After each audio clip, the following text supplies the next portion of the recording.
All right, language explorers. So let's have a look at today's Sunday preposition. So for, to be related to something. I'll be there for 10 minutes. We know it will be here for 1 day. I will wait for 5 minutes. She will talk to him for 5 hours. It will be a flight for, I don't know, one hour. Definitely. These are for you. For you.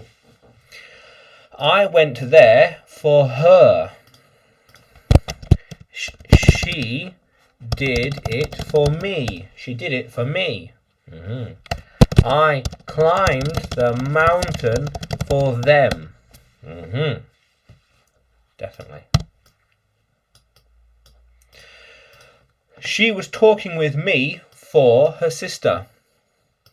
Her sister wouldn't talk with me, but she would. So she was talking to me for her sister. Yeah. I was writing the lesson for them.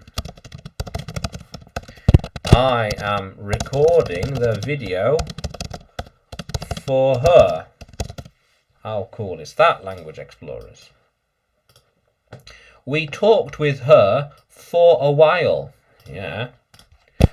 How long have you been waiting for?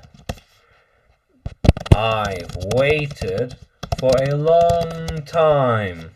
How cool is that, language explorers? Yeah. How cool is that? So yeah, for.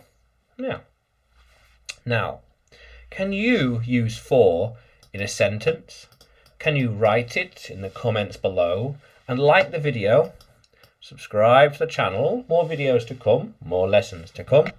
And you can find me on YouTube, Facebook, Telegram and Udemy when you search for English with Adrian or Adrian Nanchev. Yeah, how cool is that, language explorers? Let's keep exploring.